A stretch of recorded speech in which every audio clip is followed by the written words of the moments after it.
السلام علیکم ورحمۃ اللہ وبرکاتہ۔ دوستو، آج ہم پھر حاضر ہیں ایک نئی ویڈیو کے ساتھ۔ دوستو دیکھیں، آج ہمارا سبق یہاں سے ہے اور یہ 22واں پارٹ یا لیسن نمبر 22 ہے۔ دوستو، یہ چوتھی کتاب ہم آپ کو پڑھا رہے ہیں۔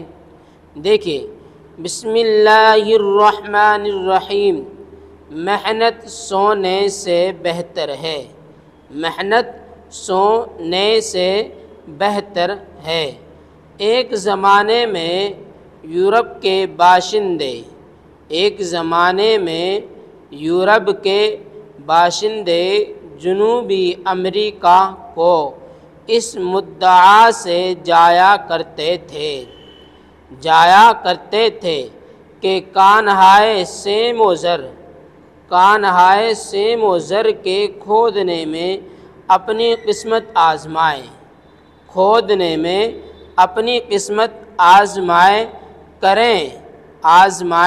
کریں۔ یہی ہوس ملک اسپین کے ایک باشندے کو دامنگیر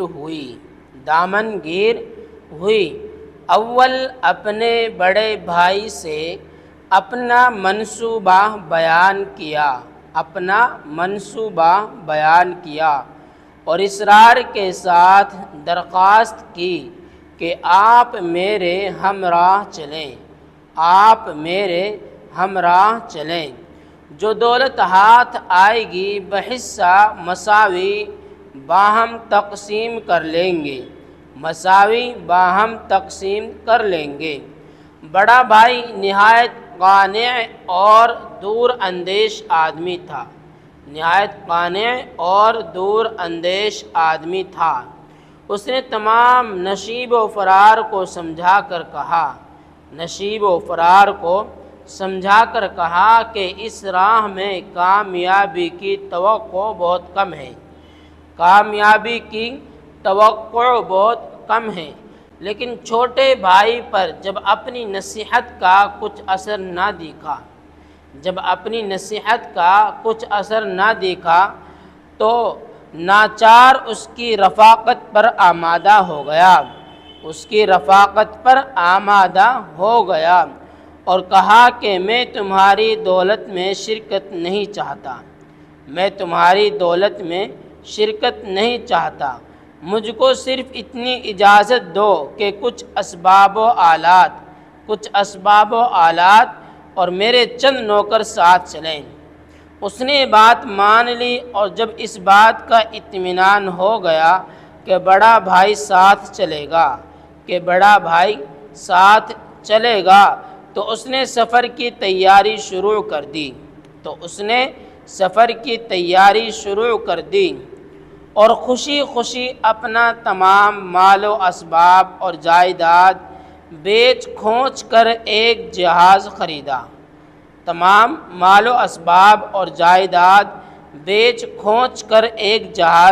خریدا۔ جب یہ خبر مشہور ہوئی تو چند اور بول ہوس بھی جو اسی طرح مال و دولت کے حریص تھے اس کے ہم سفر بنے۔ بڑا بھائی بھی تمام آلات کاشتکاری اور غلہ اور ترکاریوں کے تخم جو بوریوں میں بند تھے لایا اور اپنے چند ملازموں سمیت اس کے جہاز پر جا سوار ہوا۔ اگرچہ اس انگڑ کھنگڑ کا لے جانا چھوٹے بھائی کو محض فضول نظر آتا تھا، مگر اس اقرار کے بموجب جو پہلے ہو چکا تھا عذر و انکار مناسب نہ سمجھا۔ اب جہاز روانہ ہوا اور خدا کے فضل سے ہوا ایسی موافق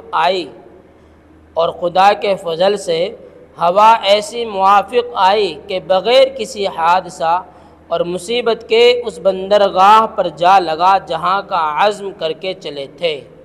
جب مسافر بخیر و عافیت خشکی میں اترے، جب مسافر بخیر و عافیت خشکی میں اترے، بڑے بھائی نے کچھ بھیڑیں اور بیل خریدے اور ماں اپنے نوکروں اور آلات و اسباب کے ایک عمدہ قطع اراضی میں جو ساحل بحر سے ملحق تھا، ایک عمدہ قطع اراضی میں جو ساحل بحر سے ملحق تھا قیام کیا، اور چھوٹے بھائی سے کہہ دیا کہ میں یہاں نہ تو بود و باش کرنے آیا ہوں، نہ دولت کی طمع مجھ کو لائی ہے، نہ دولت کی طمع مجھ کو لائی ہے، بلکہ صرف تمہاری رفاقت کی غرض سے آیا ہوں، بلکہ صرف تمہاری رفاقت کی غرض سے آیا ہوں۔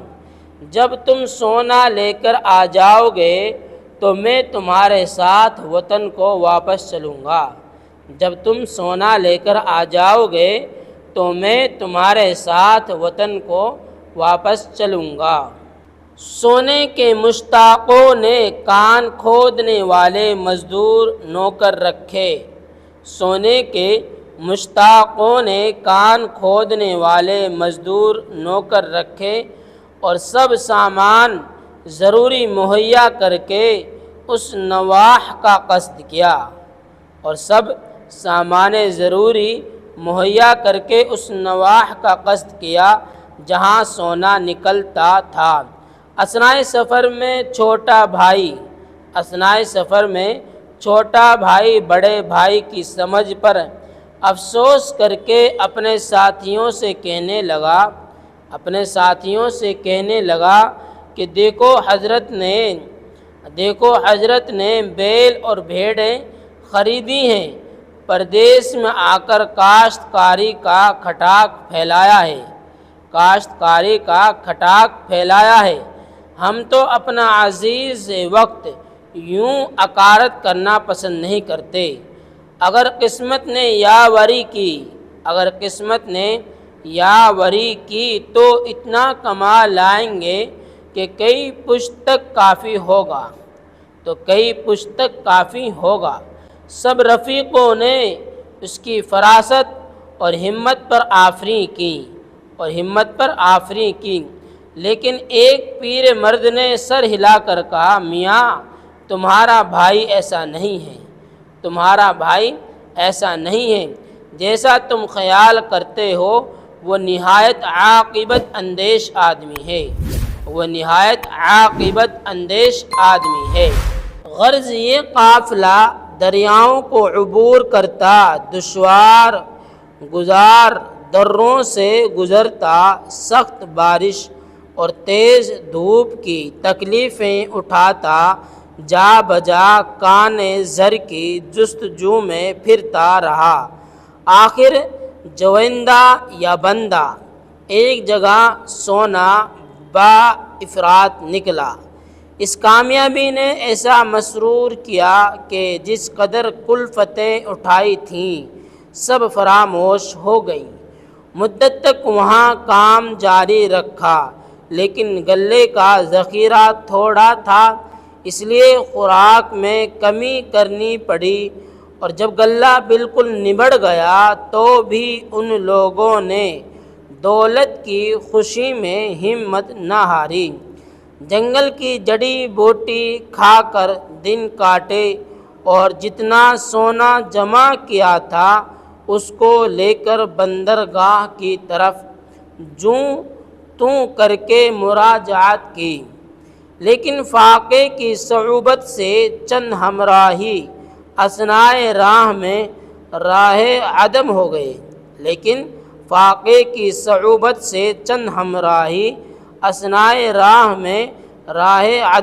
گئے۔ اس عرصے میں بڑے بھائی نے اپنے نوکروں کی اعانت سے زراعت کا ڈول ڈالا۔ اس کی سعی و محنت نے، جس کے ساتھ سلیقہ اور تجربہ بھی شامل تھا، اس ویرانہ جنگل کو باغ و بہار اور لالا زار بنا دیا۔ خدا کی عنایت سے فصل اچھی ہوئی، ہر جنس کا غلہ اور ہر قسم کی ترکاریاں افراد سے پیدا ہوئیں۔ بھیڑوں نے اتنے بچے دیے کہ ایک بڑا غلہ ہو گیا، دودھ، مکھن اور پنیر کی کچھ کمی نہ رہی۔ اس کے نوکروں نے وقت فرصت میں سمندر کی مچھلیوں کا شکار کیا اور نمک کھود کر کے ایک انبار جمع کر لیا۔ جب چھوٹا بھائی بڑے بھائی کے پاس پہنچا تو اس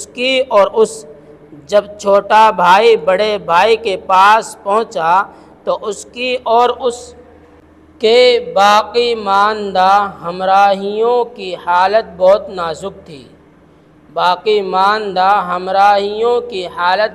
نازک تھی۔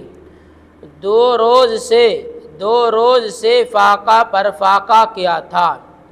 پہلی بات جو اس مصیبت زدہ گروہ نے کہی وہ کھانے کا سوال تھا۔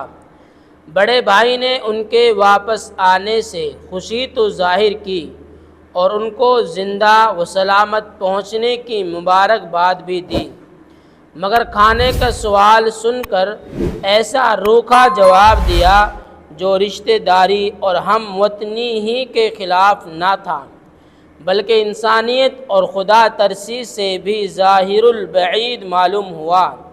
اس نے کہا، سنو صاحبو، جب تمہاری دولت سے مجھ کو کچھ سروکار نہیں تو میری کمائی سے تم کو کیا واسطہ؟ جو دانہ دنکا میں نے اپنی قوت بازو سے پیدا کیا ہے میں کیوں مفت دوں؟ اگر تم کو ایسی ہی احتیاج ہے تو سونا دو اور کھانا لو۔ اس کج خلقی نامہربانی اور بے رحمی پر ان لوگوں کو بڑا طیش آیا، مگر بھوک کے مارے لبوں پر دم آ رہا تھا۔ ناچار سونے کی ڈلیاں دے کر خریدا اور اپنی جان بچائی۔ اسی طور سے ہر روز خرید و فروخت کا معاملہ ہوتا رہا، یہاں تک کہ ان کا تمام سونا حوائج ضروری کے بہم پہنچنے میں صرف ہو گیا۔ جب بڑے بھائی کو معلوم ہوا کہ ان لوگوں کا سرمایہ سب ختم ہو چکا ہے تو کہا، آج کل موسم اچھا ہے، ہوا بھی موافق چل رہی ہے، بہتر ہے کہ یہاں سے جہاز کا لنگر اٹھاؤ اور وطن پہنچ کر اہل و عیال کی خبر لو۔ خدا جانے ان پر کیا گزری اور تمہارے انتظار میں ان بیچاروں کا کیا حال ہوا۔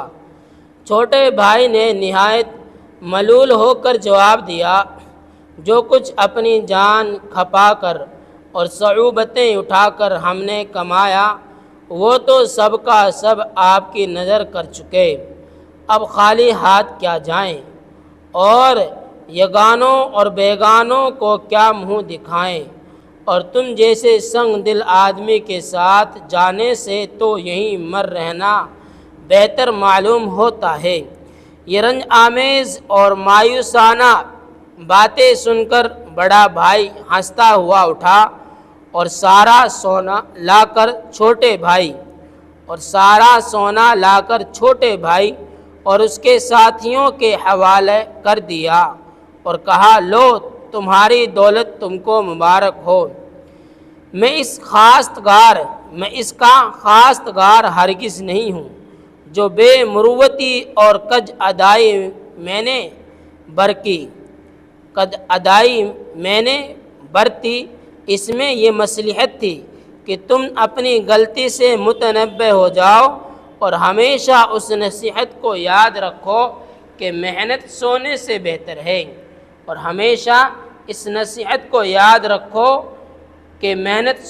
بہتر ہے، آخر کار سب لوگ خوش و خرم اپنے وطن کو روانہ ہوئے۔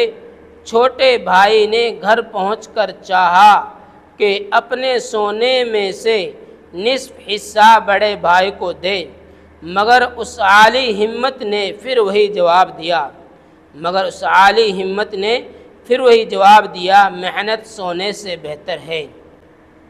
یہ کچھ لفظ ان کے معنی ہم آپ کو بتلاتے ہیں، دیکھیں کس لفظ کیا معنی ہے۔ اسرار ضد، اسرار کیا معنی ہے؟ ضد۔ آلات اوزار، آلات کیا معنی؟ اوزار۔ ملحق، ملحق ملا ہوا، جڑا ہوا، متعلق۔ فراست دانائی سمجھ، فراست کیا معنی؟ دانائی سمجھ۔ صعوبت تکلیف، صعوبت کیا معنی؟ تکلیف۔ کج خلقی بری عادت، کج خلقی کیا معنی؟ بری عادت۔ دوستو یہاں تک کہ ہمارا سبق ہے، اس سبق کو آپ بہت دھیان سے سمجھیں اور سنیں اور آگے تک ہمارے اس ویڈیو کو شیئر کریں تاکہ اور حضرات بھی ہمارے اس چینل پر اردو سیکھ سکیں۔ پھر ملتا ہے اگلی ویڈیو میں۔ السلام علیکم ورحمۃ اللہ وبرکاتہ۔